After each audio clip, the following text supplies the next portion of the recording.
I started drawing extremely young. I remember being about 4 or 5 years old and drawing. It was something that I seemed to gravitate towards, and it was really my first way of communicating.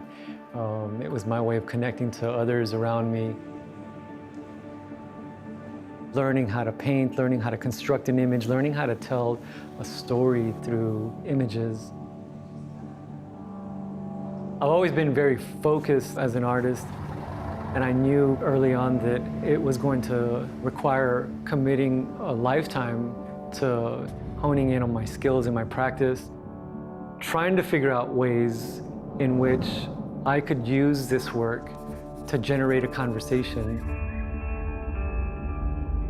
I wanted to use this work and these images to connect to others. It's always been my purpose in art to utilize it to serve others.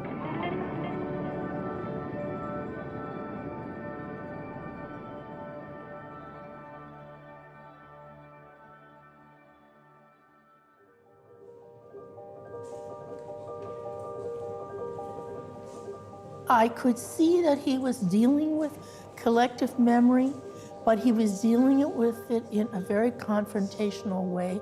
I likened it to ripping the bandage off. You know, he's like really making you as the viewer confront, engage with a truth that we haven't been able to share in many respects.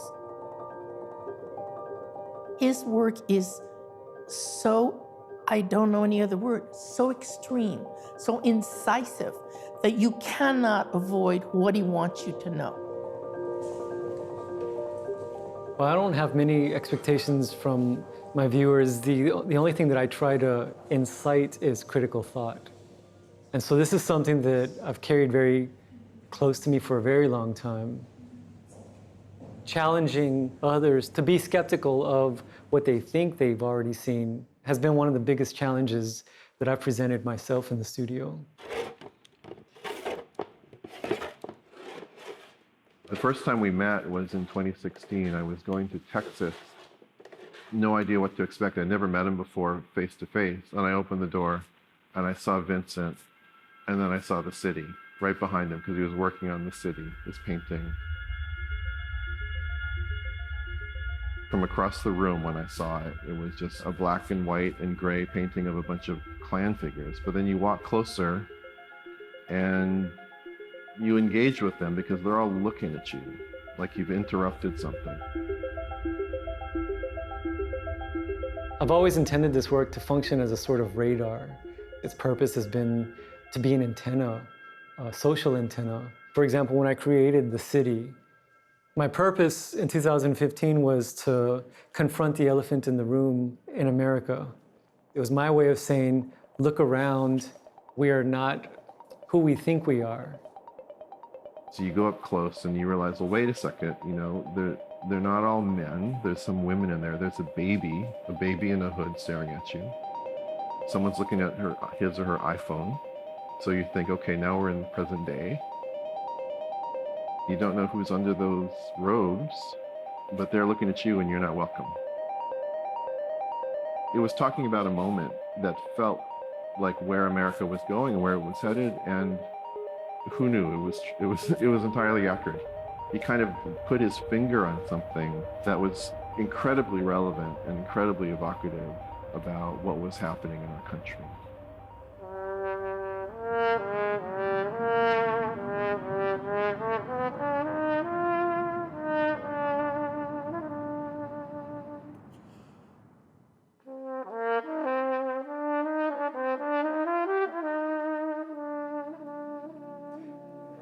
Yeah, because even just the slightest, and it just glares, like the whole thing gets lost. He's the worst one out of the whole group. Well, I first met Vincent Valdez and Adriana Corral in 2015, 2016. And I immediately was so taken by them as people and thinkers, and then going deeper and going to their studio and seeing the way in which they work, both of them, to uncover what histories get lost. Are there any clip lights that hang over? He prompts us to think about what it means to be a citizen. And so I knew from the get-go, once I met him and went to the studio, that I wanted him to be a part of the show. And he and Adriana told me about this project that they wanted to do together, and that seemed like a perfect fit. These musicians led a public procession of this sculpture into the museum. And I worked with these musicians to perform very specific tunes.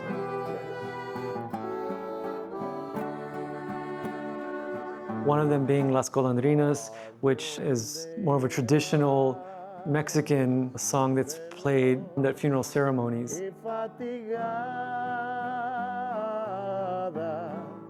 The song's lyrics speak about a dying bird that eventually is released, which becomes metaphor for the human spirit.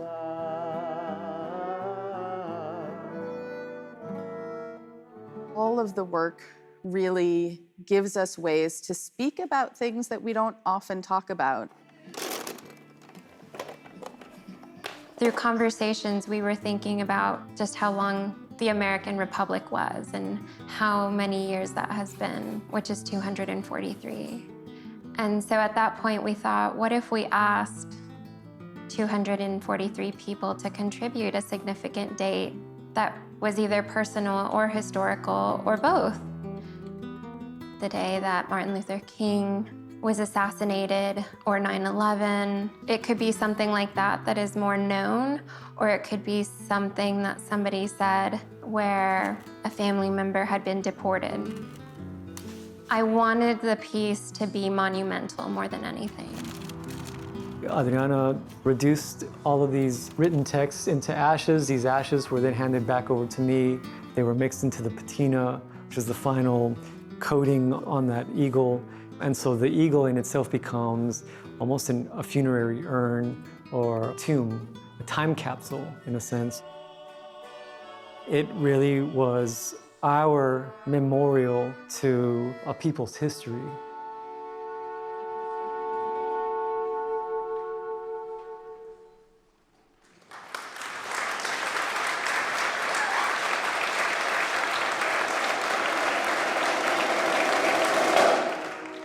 Vincent gives voice to artists and communities that have often been ignored or overlooked.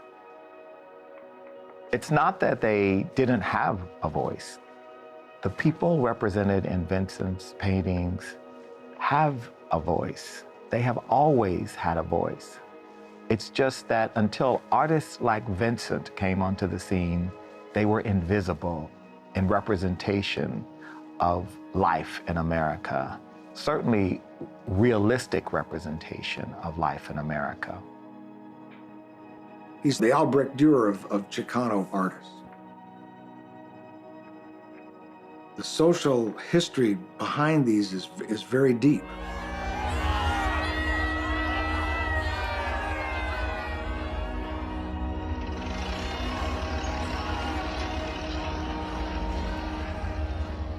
He knows what's behind. He knows all this local history, of course. Being from Texas, he knows what went on down there. He's an original thinker.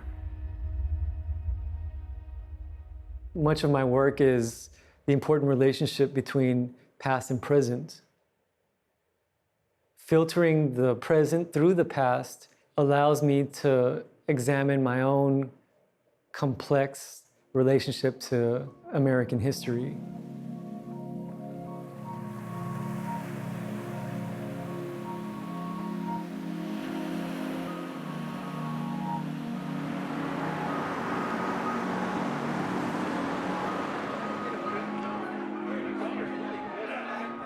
I'm not sure that I can say where my work lies within the context of the art world. That's not something that I really think about while working in the studio. As an artist, when I'm in the studio presents me with one of the rare opportunities to turn off the outside world. Time stops. I'm able to turn off the voices, and I just allow myself to become passenger to the work. Creating this work has granted me with one of the truest forms of freedom that I've ever known.